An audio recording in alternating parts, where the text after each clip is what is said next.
아침에는 죽음을 생각하는 것이 좋다는 책 제목이 있습니다. 이상한 제목이죠. 왜 아침이겠습니까?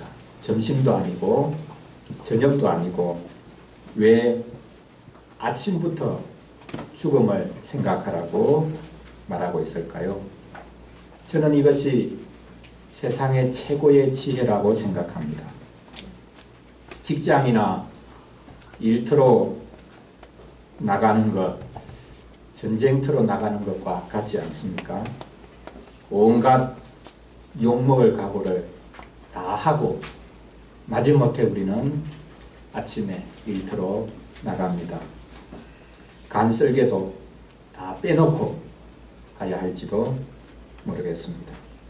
그런데 하루를 시작하면서 나는 이미 죽은 목숨이다 라고 생각하고 나가면 당하는 일들이 크게 보이지 않는다는 것입니다.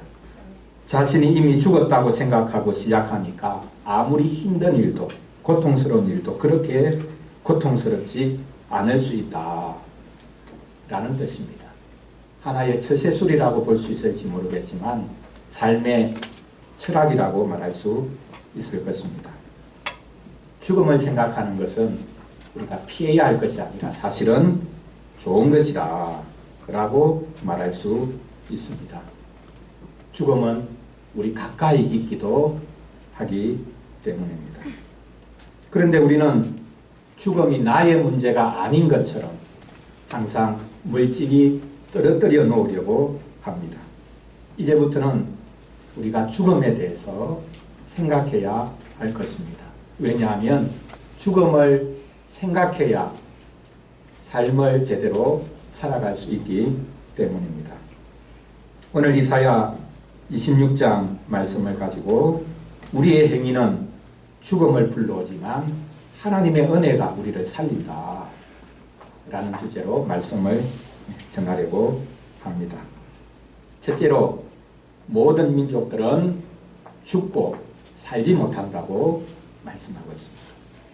둘째로 하나님께서는 모든 주의 백성들을 불러주셨는데 그 하나님의 백성조차도 생명을 낳지 못한다라고 말씀하고 있습니다. 마지막 세 번째로는 하나님께서 하시는 일인데요. 하나님께서는 그리스도를 통해 죽은 자를 살리신다라고 말씀하고 있습니다. 모든 민족들의 죽음, 심지어 하나님의 백성들의 수고조차도 헛될 수밖에 없지만 하나님께서 친히 살리는 역사를 이루어 가시는 것을 오늘 본문이 말씀하고 있습니다. 첫째로 모든 민족들이 죽고 살지 못한다 라고 하는 오늘 말씀을 살펴보겠습니다. 오늘 본문이 원래 16절이라고 주보에는 나와 있지만 제가 13절부터 읽었습니다. 14절에 보면 이미 죽음에 관해서 말씀하고 있습니다. 그들이 죽었다, 다시 살지 못한다 라고 말씀을 하고 있습니다. 그들은 죽었은즉 다시 살지 못하겠고 사망하였은즉 다시 일어나지 못할 것이니 이는 주께서 벌하여 그들을 멸하사 그들의 모든 기억을 없이 하셨습니다 라고 말씀합니다. 그들이 죽었다, 그들은 죽었고 다시 살지 못한다 라고 말씀하고 있습니다. 여기서 말하는 그들이 누구겠습니까? 이스라엘을 지배하던 나라들입니다. 이스라엘이 상전으로 섬기던 나라들입니다. 북쪽 이스라엘이 멸망했습니다. 이제 남쪽도 곧 멸망을 앞두고 있습니다. 그들을 멸망시키기 위해서 원수들이, 대적들이 쳐들어올 것입니다. 그런데 하나님께서는 그 세상 나라들, 하나님의 교회를 치기 위해서 오는 세상 나라들이 이미 죽었다라고 말씀하고 있습니다. 왕성하게 활동하고 있고 하나님을 대적하고 있고 주의 교회를 괴롭히고 있는 그 세상 나라들이 이미 죽은 나라들이다. 그들은 죽었다. 다시 살지 못한다 라고 말씀하고 있습니다. 아수르와 바벨론을 구체적으로 가리키는 말씀이기도 합니다. 이와 같이 세상 나라는 늘 교회를 지배하려고 합니다. 우리를 종으로 삼으려고 합니다. 요즘 우리를 지배하는 것들은 무엇입니까? 과학 기술 문명이 사실 우리 모두를 지배하고 있지 않습니까? 요즘의 지배는 훨씬 더 부드럽습니다. 강압적이지 않습니다. 왜냐하면 우리가 자발적으로 그것을 따르고 숨기도록 만들기 때문입니다. 강압적으로 나를 숨기라고 말하는 것이 아니라 내가 선택한 것이라고 스스로 생각하도록 만듭니다. 내가 그거 좋아하고 그건 내가 따르기로 내가 결심했다. 그렇게 스스로 선택하고 따르는 것이라고 생각하도록 만드는 것이 사실 현대과학 기술 문명입니다.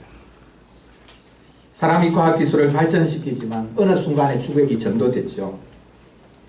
4차 산업혁명이라는 말이 지금은 유행하고 있습니다. 예전에는 기계가 사람의 자리를 빼앗았는데 이제는 AI가, 인공지능이 사람의 자리를 다 빼앗아갈 거다라고 말하고 있습니다. 가면 갈수록 우리 인간의 서 있는 자리가 위태롭습니다. 우리 청년들이, 우리 자녀들이 살아가야 될 사회가 참으로 힘겹습니다. 가면 갈수록 사람이 서 있는 자리가 축소될 것입니다. 13절에서 말씀하고 있는 것이 바로 이것입니다. 여호와 우리 하나님이시여 주 외에 다른 주들이 우리를 관할했습니다.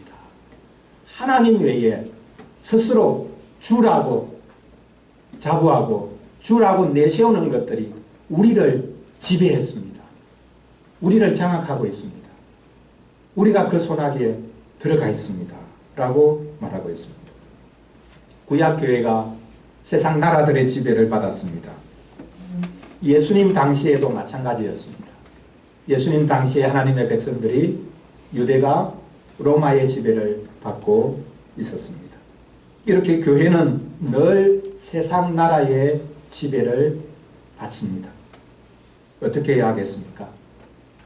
하나님만 의지하겠다고, 하나님만 믿고 따르겠다고 말할 수 있겠습니까? 하나님 믿는 게 밥 먹여주냐? 그렇게 말하고 있는 이 세상 속에서 하나님 믿으면 밥 먹여주신다. 이렇게 우리가 말하고 고백할 수 있습니까? 하나님 믿는다고 말하면 하나님께서 자동적으로 개입해 주셔서 우리의 문제를 해결해 주십니까? 세상은 웃기는 소리 하지 말라고 말하고 있습니다. 하나님 믿어봤자 소용이 없다고 말하고 있습니다. 속는 것이다. 자기 위안에 불과한 것이다. 라고 말하고 있습니다. 그런데 하나님께서는 말씀하십니다. 너희를 지배하려고 하는, 너희들의 주가 되려고 하는 모든 것들, 그것들은 이미 죽었다. 그것들은 죽었고 결코 살지 못한다. 라고 말씀하고 있습니다. 왕성하게 활동하고 있는 세상 모든 나라들, 제국들, 권세들, 그것들은 이미 죽은 것과 다를 바가 없다고 말씀하고 있습니다. 세상 나라는 우리의 주인 노릇하려고 하지만 그 나라들은 하나님이 아닙니다. 어떤 강력한 권세와 세력도 하나님일 수가 없습니다. 착각하지 말아야 되는 것이죠. 스스로 하나님 노릇하려고 하는 모든 것들은 결국 죽음을 피할 수가 없습니다. 역사상의 모든 제국들이 다 그랬습니다. 힘이 생기면 어느 순간에 자신이 하나님인 것처럼 스스로 착각하죠. 그래서 하나님처럼 되려고 하다가 결국은 망하는 길로 갈 수밖에 없습니다. 이 역사는 끊임없이 반복되고 있습니다. 하나님은 하나님 노릇하려고 하는 세상 모든 권세를 없애겠다고 말씀하고 있습니다. 살아계시는 하나님 앞에 그 모든 권세들은 이미 죽은 것과 다르지 않다고 말씀하고 있습니다. 14절 말씀해 보면 하나님께서는 그들을 멸하셔서 그들의 모든 기억을 없이 하신다라고 말씀하고 있습니다. 그들의 모든 기억을 없애겠다. 그러면 여기 기억이 없어지는, 기억하지 않게 되는 존재는 누굽니까? 권세자들입니까? 안 그러면 그 권세자들에게 당한 사람 쪽입니다. 참 역사는 아이러니한데요. 가해자는 사실 모든 걸 다 잊어버립니다. 내일이 광주 5.18 40주년이라고 하는데요. 가해자는 다 잊어버립니다. 나 그런 일을 한 적 없다고 말합니다. 고통을 당한 사람이 계속해서 기억을 하고 그 기억이 그를 몸서리치게 만듭니다. 기억이 사람을 죽이죠. 시간이 흘러도 그 고통이 사라지지 않고 되살아납니다. 고통이 계속해서 반복되는 것은 기억 때문이죠. 잊어버리면 되는데 잊어지지가 않습니다. 가해자는 모른다고 하는데 당한 사람은 가면 갈수록 더 생생해지는데 떨쳐버릴 수가 없는 것이죠. 고통당하던 기억이 되살아나면 사람이 꼼짝을 할 수가 없습니다. 몸이 기억하고 몸이 얼어붙기 때문입니다. 하나님께서는 그 모든 고통스러운 기억들을 없애주시겠다라고 말씀하고 있습니다. 그래서 여기 14절에서 말씀하고 있는 모든 기억을 없이 하신다라는 것은 당한 사람들, 당한 하나님의 교회, 하나님의 백성들, 그들이 예전에 당했던 그 끔찍한 기억을 하나님께서 다 제거해 주신다라고 말씀하고 있는 것입니다. 하나님께서는 자기 백성의 모든 기억을 리셋해 주십니다. 신자는 자신들이 겪은 고통과 수치가 하나님의 승리하에서 주어진 것이라고 해석합니다. 그래서 기억을 새롭게 해서 이제는 동일한 일을 만나더라도 얼어붙지 않도록 도와주십니다. 기독교인들은 위협하는 모든 나라와 세력들, 그것들이 왕성하게 활동하고 있음에도 불구하고 하나님 앞에서는 이미 죽은 것이다 라는 것을 믿고 아는 사람들입니다. 모든 우상과 하나님을 대항하는 세력은 아무리 힘을 떨치고 있다 할지라도 이미 죽었습니다. 하나님만이 살아계신 분이고 하나님을 대적하는 모든 세력들은 이미 죽어 있다라는 것을 우리가 알아야 하겠습니다. 둘째로 이제는 하나님의 백성들에 대해서 관심을 가지는데요. 하나님의 백성들은 하나님이 살려주셨습니다. 그런데 그들조차도 스스로의 노력으로는 어떤 생명도 낳지 못한다라고 오늘 본문에서 말씀하고 있습니다. 하나님의 백성들도 스스로 생명을 낳을 수 없는 존재들입니다. 오늘 본문 17절을 보십시오. 어떤 이야기를 하고 있습니까? 어떤 사람의 이야기를 하고 있죠? 산모 이야기를 합니다. 산모에게 드디어 산통이 오기 시작했습니다. 그러면 그 산통 이후에 무엇이 주어지겠습니까? 생명이 주어지죠. 새로운 생명이 태어나는 것이죠. 그런데 산모에게 산통이 시작된 것을 지금 하나님의 백성의 상태에 비유하고 있습니다. 2차적으로는 하나님의 백성이 거의 죽을 지경이 되었다라는 것을 보여주고 있습니다. 그만큼 하나님의 백성들의 고통이 심하다는 것입니다. 이미 위에서 언급했듯이 세상 나라들이 하나님의 교회를, 하나님의 백성들을 장악하고 있습니다. 지배하고 있습니다. 주들로 주님처럼 행세하고 있습니다. 거의 죽을 지경이 되었습니다. 그래서 16절 말씀을 보면 하나님의 백성들이 하나님께 간절히 부르짖죠. 여호와여 그들이 환난 중에 주를 앙모하여 싸우며 주의 징벌이 그들에게 임할 때에 그들이 간절히 주께 기도하였나이다. 고통이 심해서 하나님께 간절히 부르짖고 있는 상태, 이 상태가 곧 산통이 있는 것과 다를 바가 없다고 말하고 있습니다. 하나님의 백성들의 통곡과 간구는 산모에게 산통이 임하는 것과 크게 다르지 않습니다. 예수님께서 겟세마네 동산에서 기도하셨을 때의 모습이 바로 그랬습니다. 간절히 기도하셨을 때에 땀이 흐르고 그 땀이 마치 땅에 떨어지는 핏방울 같이 되었다 라고 말씀하고 있습니다. 하나님께 구해달라고 간절히 간구합니다. 그러나 이상한 것은 오늘 본문에 말씀하고 있듯이 하나님의 백성들의 이 간절한 간구조차도 스스로를 구원할 수 있는 것이 될 수 없다고 말씀하고 있습니다. 우리는 밥줄을 쥐고 있는 사람들 앞에서는 꼼짝할 수가 없죠. 내가 너 밥줄을 쥐고 있다 라고 말 한마디 하면 꼼짝달싹할 수가 없습니다. 쭈그러들 수밖에 없습니다. 개가 자기 목줄을 쥐고 있는 주인에게 꼼짝하지 못하는 것처럼 말입니다. 그런데 하나님께서는 우리의 목줄을 쥐고 계신 것이 아니라 우리의 목줄을 풀어주시는 분입니다. 하나님께서는 우리에게 참된 자유를 주시는 분이죠. 그래서 우리는 무엇을 만나든지 어떤 일을 경험하든지 하나님 앞에 이제 구할 수 있습니다. 내 목줄을 풀어달라고 구하는 것이 아니라 나에게 자유를 주신 하나님께 이제 제가 구합니다 라고 외칠 수가 있습니다.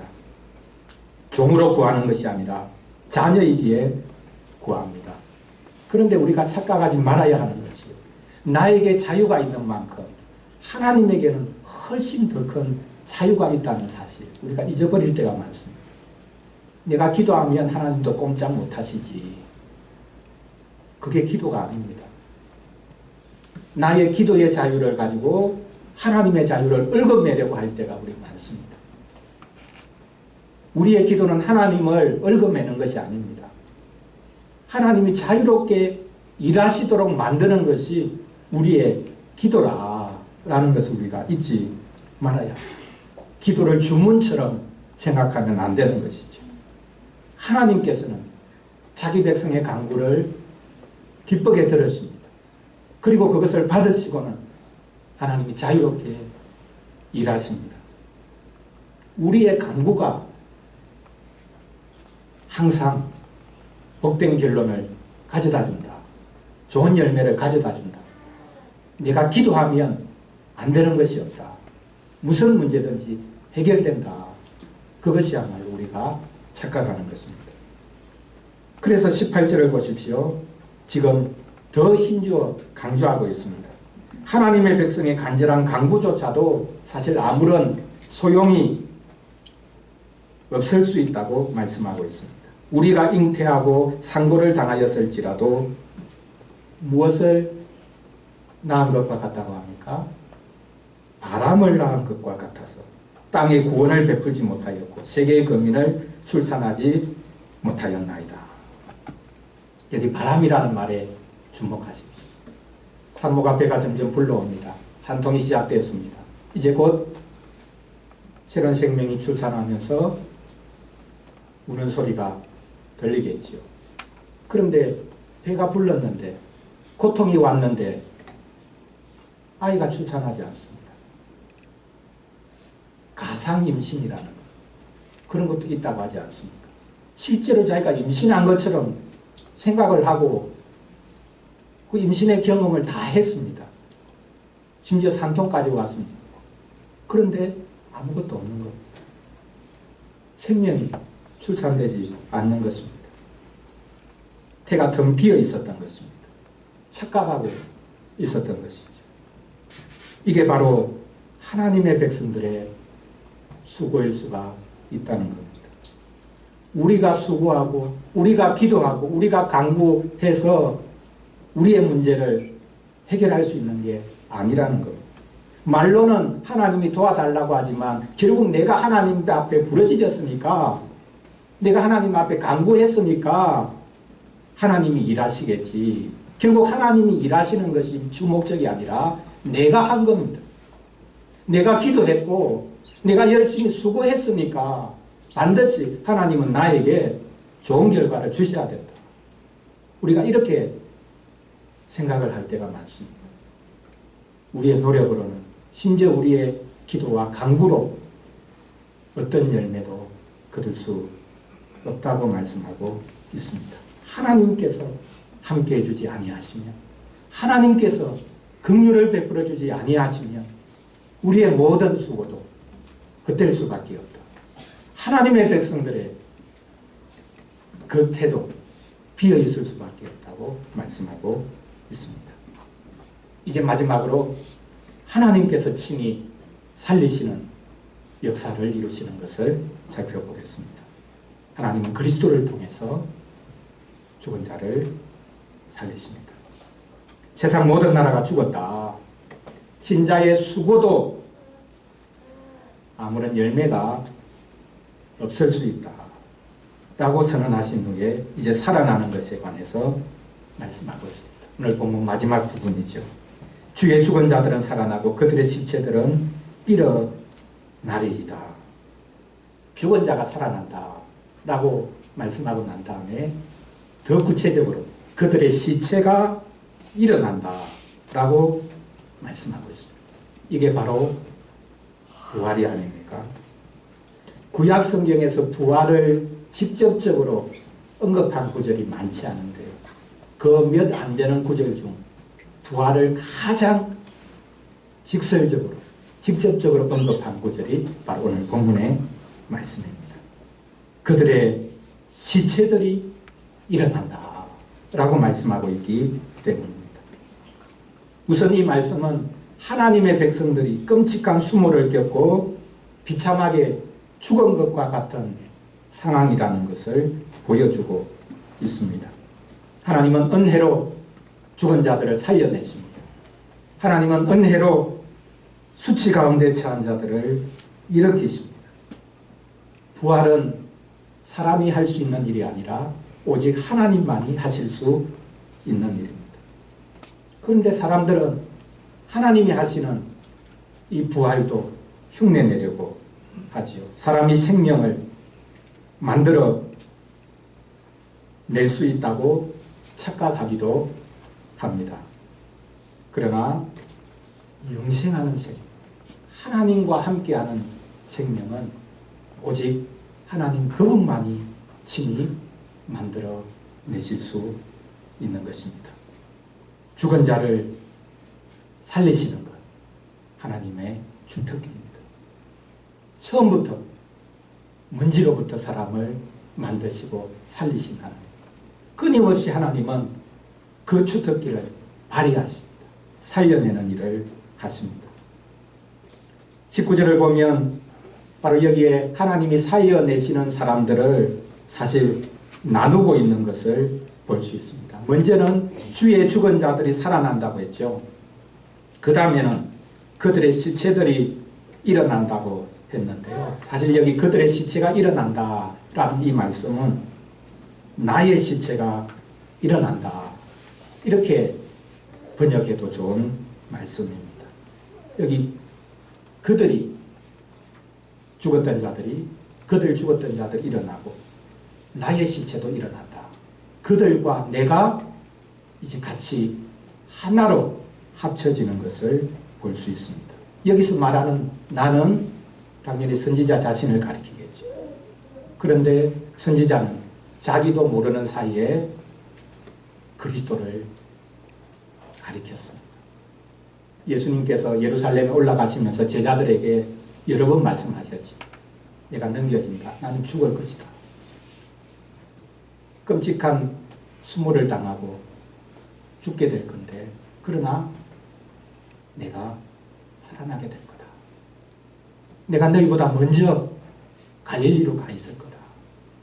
너희들이 갈릴리로 오면 살아난 나를 만날 수 있을 것이다. 예수님이 거듭 말씀하셨죠.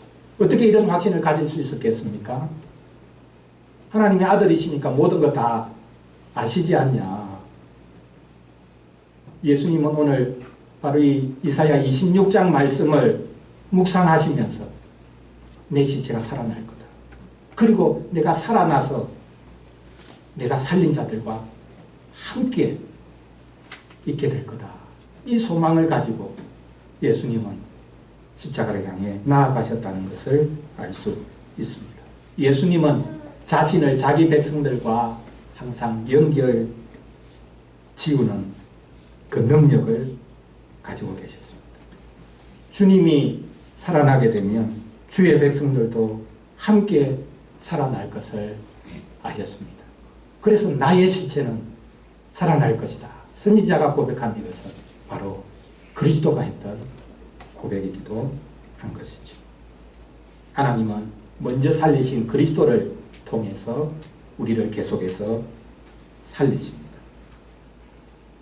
죽음이 사방으로 그 그림자를 짙게 그리우고 있습니다.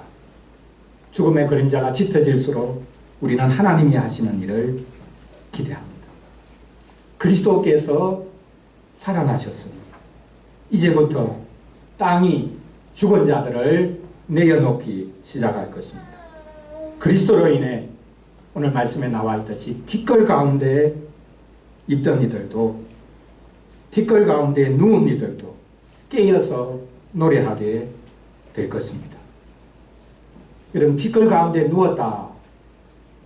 죽은 사람을 이렇게 상징적으로 다른 표현으로 쓴 것이지. 근데 사실 우리는 살아있을 때도 티끌이었습니다. 아니, 우리는 원래 티끌로 지어진 자들입니다. 우리는 그리스도로 인해 다시 살아났다라는 것을 결코 잊지 말아야 할 것입니다.